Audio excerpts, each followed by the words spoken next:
Welcome to my channel, Hotspot with Loveth, the ultimate spot for all things entertainment, ranging from celebrity gists, reviews, interesting stories, and African folktales. Subscribe now. Ngozi sat in the grand living room of the Okafor mansion, her heart heavy with the weight of recent events. She had always believed in her husband's vision and had supported him through countless challenges. But now, her loyalty was being tested in ways she had never imagined. On one side was Bright, her husband, whose relentless drive had built their empire. And on the other hand were her children, Tunde and Zola, who were fighting for a cause they believed in passionately. She glanced out the window, watching the sprawling estate bathed in the soft glow of the evening sun. Memories of her children growing up in the house flooded her mind. Zola's laughter ringing through the halls, Tunde's later days before she lost him and found him again. Her heart ached as she realized how far they had come and how far apart they now seemed. Meanwhile, Zola stood firm in her resolve. She had been meeting with Tunde and the workers, learning about their struggles and sharing their dreams of a better future. She refused to abandon them, despite her father's anger and the tension it had caused within the family. She knew the workers needed support, and she was determined to stand by them no matter the cost. Bright, on the other hand, was not one to be easily swayed. He had built his empire with an iron fist, and he wasn't about to let anyone, not even his own daughter, challenge his authority. He watched Zola's growing involvement with the workers with a mixture of anger and suspicion. In his mind, it was a betrayal of everything he had worked for. Bright's eyes narrowed as he concocted a plan to undermine Zola's influence. He decided to use her involvement against them, to turn the workers' loyalty into distrust. He would spread a rumor that Zola's support was merely a ploy by the Okafors to spy on the workers, to control them from within. It was a ruthless strategy, but Bright was convinced it was necessary to protect his empire. He called a meeting with his most trusted advisors and laid out his plan. "We need to make them believe that Zola is not on their side," he said, his voice cold and calculated. "Spread the word that she is only there to gather information for us, to keep them in line. They would turn against her and she would have no choice but to come back to us." His advisors nodded, knowing better than to question his decisions. The rumor began to spread like wildfire among the workers, sowing seeds of distrust and doubt. Whispers circulated that Zola was a spy, that she was only pretending to support their cause while reporting back to her father. Zola noticed the change almost immediately. The workers, who had once welcomed her with open arms, now looked at her with suspicion. Conversations grew tense, and she could feel the distance growing between her and the people she was trying to help. It was a painful realization, but she refused to back down. Tunde, sensing the shift in the workers' attitude, took it upon himself to address the issue. He called a meeting with the workers, standing before them with a resolute expression. "I know there have been rumors about Zola," he began, his voice steady, "but I need you all to listen to me. She is not a spy. She is here because she believes in our cause, just as I do. We need to give her a chance to prove herself." The workers listened, but the seeds of doubt had taken root. Tunde's words gave them pause, but it wasn't enough to fully erase their suspicions. Zola felt the weight of their distrust, but she was determined to earn back their trust. She continued to work alongside them, sharing their struggles and offering her support. As the days passed, Tunde and Zola uncovered a disturbing plan by the Okafors. Bright had arranged to hire replacement workers from another town, hoping to break the strike and undermine their efforts. It was a direct attack on their movement, and they knew they had to act quickly to stop it. Tunde called another meeting, this time with a sense of urgency. "We've discovered something important," he told the workers. "Bright Okafor is planning to bring in replacement workers to break our strike. We can't let that happen. We need to come together now, more than ever, and show them that we won't back down." The workers, now seeing the true threat to their cause, began to rally around Tunde and Zola. The mistrust that had plagued them started to fade as they focused on the immediate danger. Together, they devised a plan to thwart Bright's scheme. On the day the replacement workers were scheduled to arrive, the strikers gathered at the entrance to the factory, their resolve unshaken. They formed a human barricade, preventing the buses from entering. Tunde stood at the forefront, his presence a beacon of determination. Bright watched from a distance, his frustration growing. His plan was falling apart, and the workers were more united than ever. He saw Zola standing beside Tunde, her eyes filled with a steely resolve. For the first time, he began to question his own actions. As the standoff continued, Zola stepped forward and addressed the replacement workers. We understand that you need jobs, but please listen to us. We are fighting for fair wages and better conditions, not just for ourselves, but for all workers. If you join us, we can make a difference together. Her words struck a chord, and slowly the replacement workers began to turn away, refusing to cross the picket line. It was a powerful moment of solidarity, a testament to the strength of their cause. As the replacement workers turned away, the striking workers started cheering, their trust in Zola fully restored. Bright, watching from the shadows, realized that his children were fighting for something far greater than he had imagined. As he walked away, he knew that the battle was far from over, but he couldn't help but feel a sense of admiration for their courage and determination. Ngozi, seeing the event unfold, felt a glimmer of hope. Perhaps there was a way to bridge the gap between her husband and her children, to find a path that honored both their family and the workers who had given them so much. She knew it wouldn't be easy, but for the first time, she believed that it was possible. The success of their efforts strengthened the unity among the workers, creating a powerful sense of camaraderie and purpose. The strike had given them a voice they had never had before. Tunde's leadership had inspired them, and Zola's support had reinforced their belief in their cause. The factory was buzzing with a renewed energy, a palpable shift in the air. As the workers continued to rally together, Ngozi found herself increasingly introspective. She had always supported her husband's ambitions, believing that their wealth and power justified the means by which they were achieved.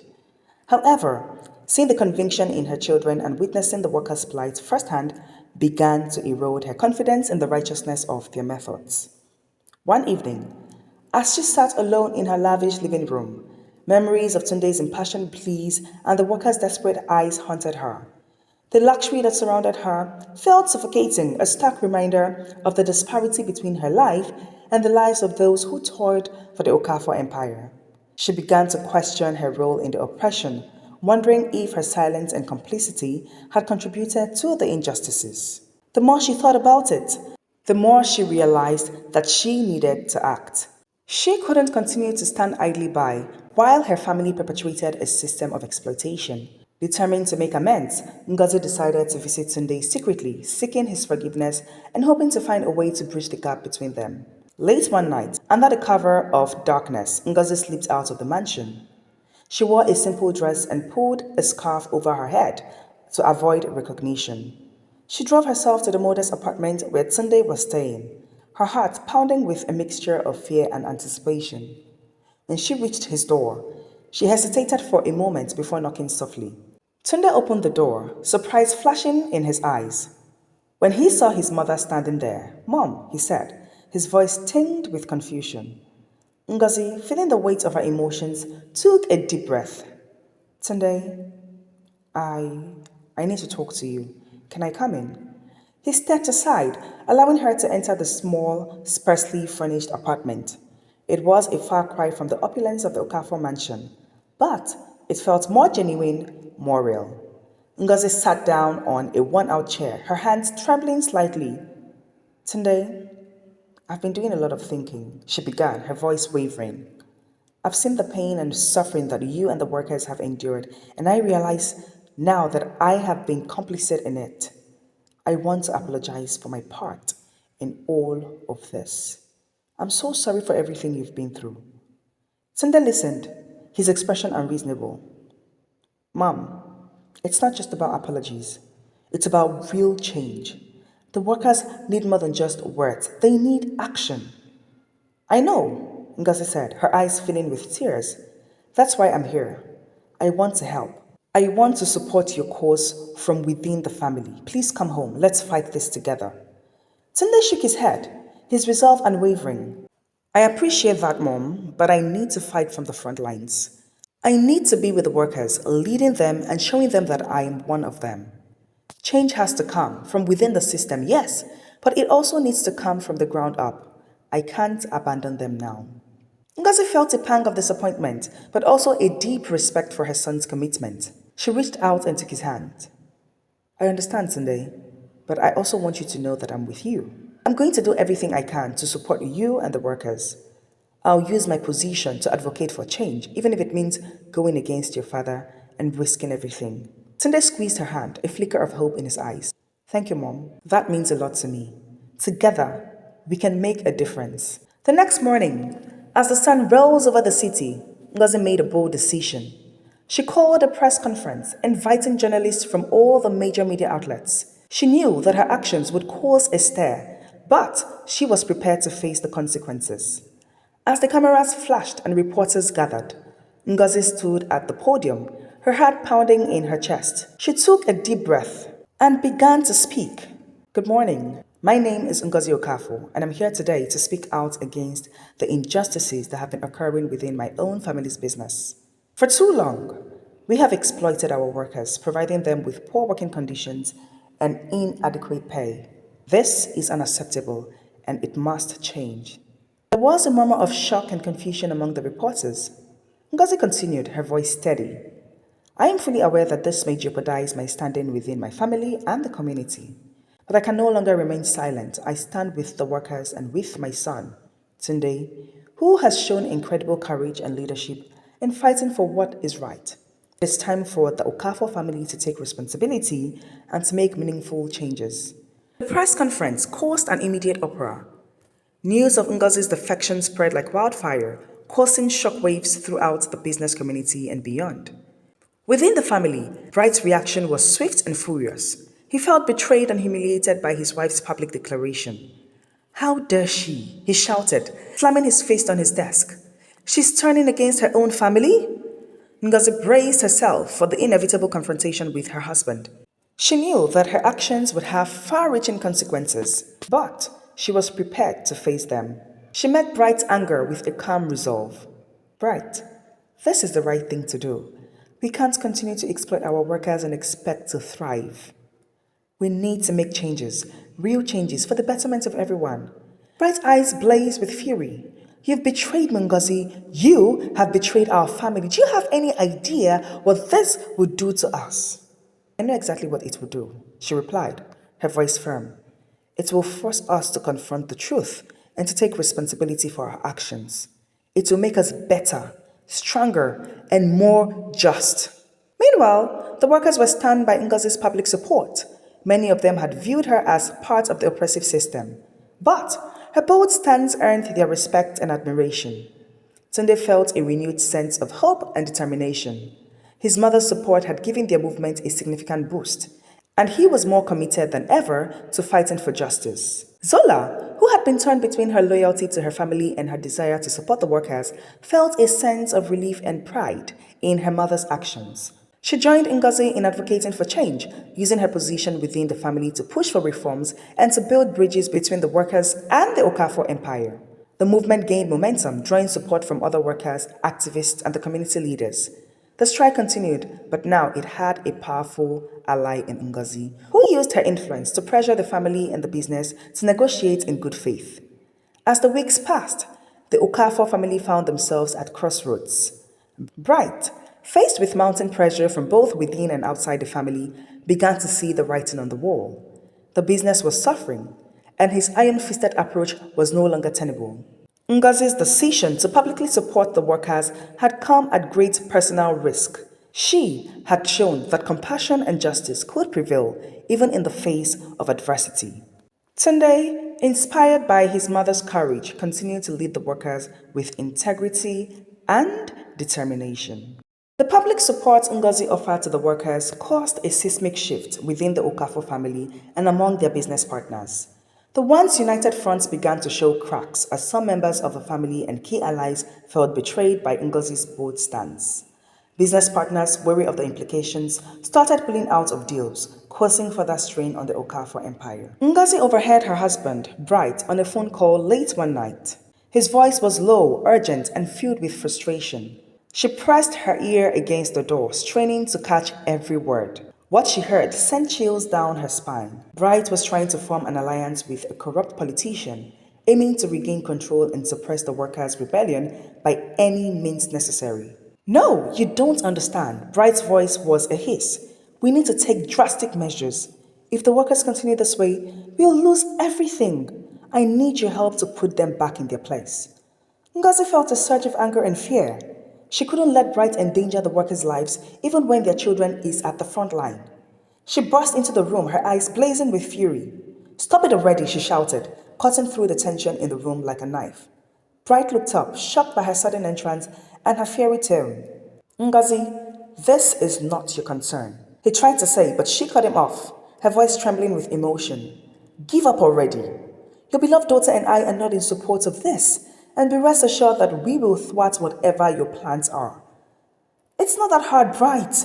Give the workers what they are asking for, so that I can have my son back in peace. I thought you also yearned for the day we would find our missing son. And now? Now that we have finally found him, you can't even do this for him? Is that how terrible you are? Her words struck a chord in Bright. She continued, her voice softening slightly, but still filled with determination. Save your name and reputation and do the right thing. If not, Zola and I will go against you, and this is not a threat. You were not the only one that built this empire. I greatly supported you too.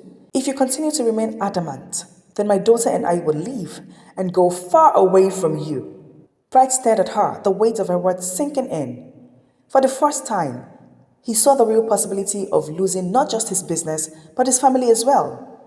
Ngozi's threat was genuine, and he knew that she had the strength and resolve to follow through.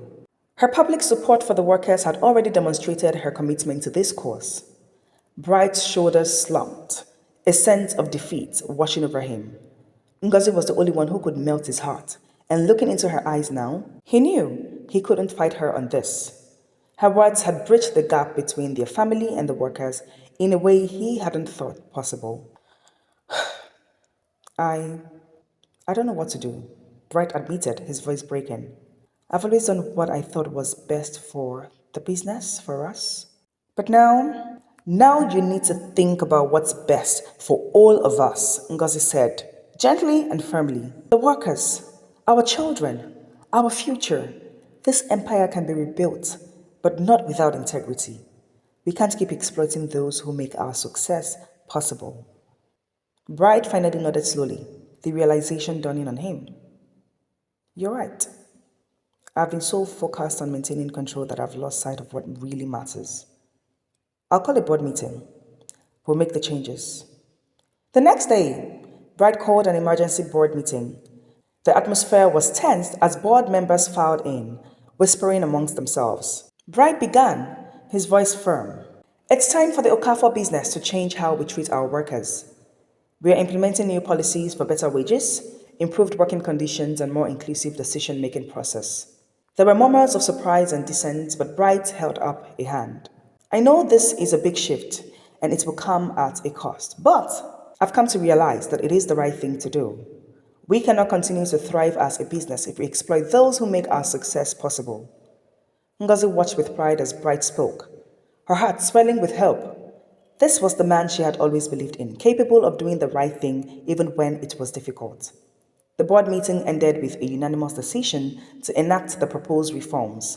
It was a monumental step forward, and the changes began to take effect almost immediately. Workers received fair wages and their working conditions improved dramatically. The atmosphere in the factory shifted from one of fear and resentment to one of hope and cooperation. Ngozi's public support had been a catalyst for this transformation, and she felt a deep sense of pride and relief. Bright approached her after the meeting, his expression contrite. Ngozi, my love, I'm sorry, he said, his voice sincere. I've been blind too, so much, and I let my pride and fear dictate my actions. Thank you for making me see the truth. Ngozi smiled, reaching out to hold his hand. We are in this together, my love. We have always been. And now we can move forward with integrity. Tunde continued to advocate for workers' rights, becoming a prominent figure in the community. His leadership and determination inspired many, and he worked tirelessly to ensure that the reforms were implemented and maintained. His relationship with his father, Bright, once strained, began to heal. Bright reached out to Tunde, seeking his forgiveness and understanding. Tunde, I'm sorry for everything, Bright said one evening as they sat together. I've made so many mistakes and I've hurt you in ways I can't fully comprehend. But I want to make things right. I want to be a father to you, and I want us to work together to build something better. Tunde looked at his father, seeing the sincerity in his eyes. It was a moment he had longed for, a chance for reconciliation. Dad, I forgive you, he said quietly. But we have a lot of work to do. Together, we can make the empire something that we can all be proud of. Bright decided to hand over the leadership of the Okafor Empire to Tunde and Zola. It was a symbolic gesture, but also a practical one. Tunde and Zola, with their commitment to ethical practices and worker empowerment, were the future of the business. They took on their roles with a shared vision of transforming the Okafor businesses into enterprises rooted in fairness and respect. Finally, the Okafor family were united once again. Bright, Ngozi, Tunde, and Zola stood together, a powerful symbol of reconciliation and hope. They had faced immense challenges, but they had emerged stronger, their bonds forged in the fires of conflict and compassion. The future looked bright, not just for the Okafor family, but for the entire community, united in their pursuit of justice and prosperity.